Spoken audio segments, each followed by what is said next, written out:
Hi everyone. Today we are going to derive the equations of motion. Now what are equations of motion? Equations of motions are those equations which are derived or which are utilized when the motion that we are considering or analyzing has a constant acceleration.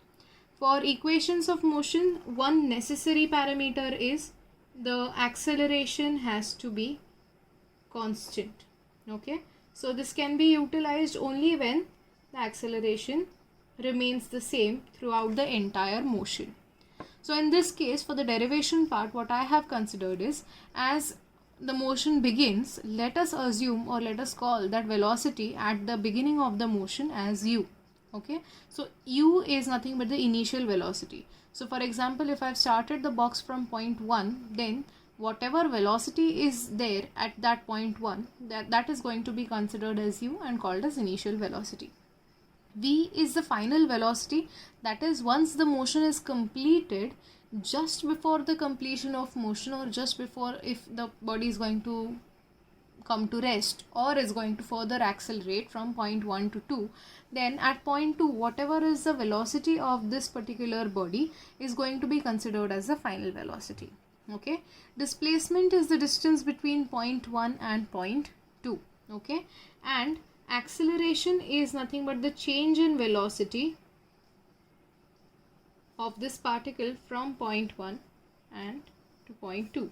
Okay, so if we consider it in a diagrammatic form, this is the displacement, velocity here is going to be u, velocity here is going to be v, acceleration is going to be the change in velocity from point 1 to 2, and time is basically the time taken by the particle to travel from point 1 to point 2. Okay, considering all of this, when you have the relations between a, v and s, you can clearly understand that a, that is the rate of change of velocity, acceleration, can be written as dv by dt. Okay, so change of velocity, rate of velocity, so change in velocity during this time is going to be considered as a. If I decide to integrate this, okay, taking dt on the other side, so a dt from, let us say here time taken here is t naught and here is t1. Okay, this is s naught, this is s1. So I can integrate this time over t naught to t1, correct, and I can integrate this dv from v to u. Okay, u to v, sorry.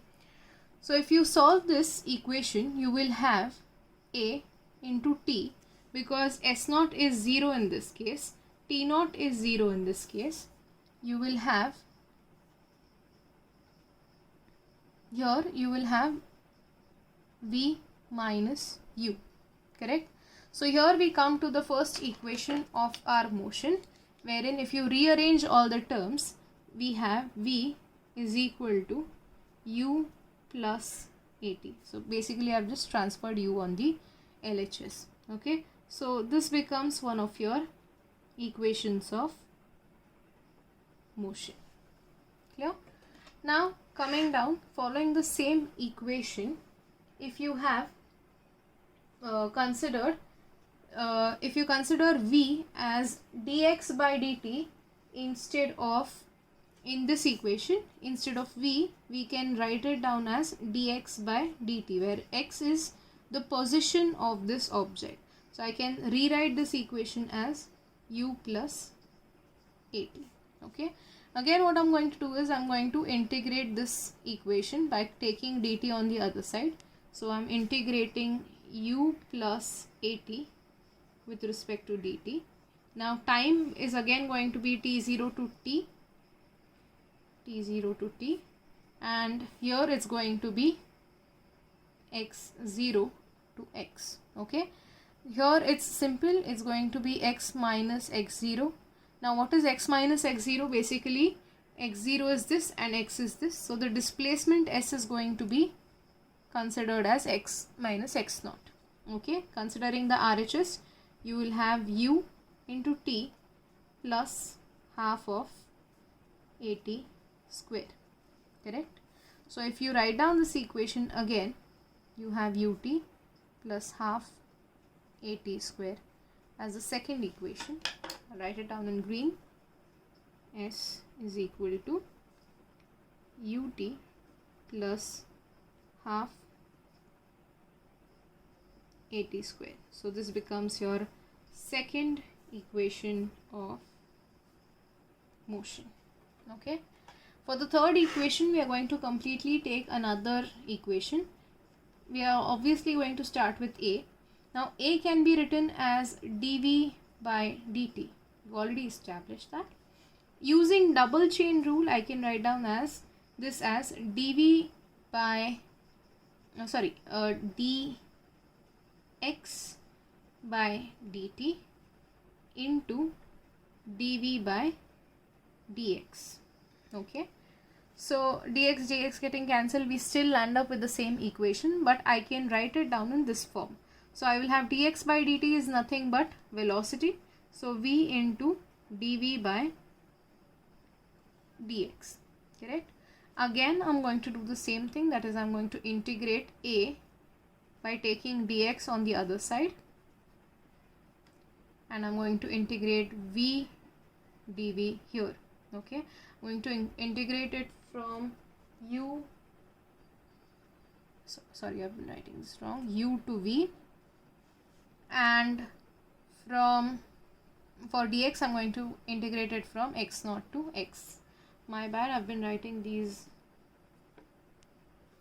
wrong.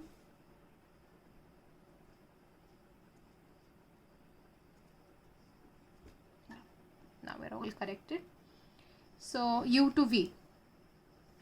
If you see this side of the equation, a remaining constant, you will have a into again x0 minus x minus x0, which is nothing but s, and on this side you will have, because you already have v into dv, it's going to be the squares divided by 2. So you will have v square upon 2 minus u square upon 2. Okay, so if you again rearrange all the terms in this particular equation, taking 2 on common from this side and towards the LHS, I have v square minus u square equal to 2as. Okay, so these are the three equations of motions, or the derivation of three equations of motion. Again, a small point to be always remembered when you are using these three equations, you have to make sure that the acceleration for the given motion is constant. Thank you.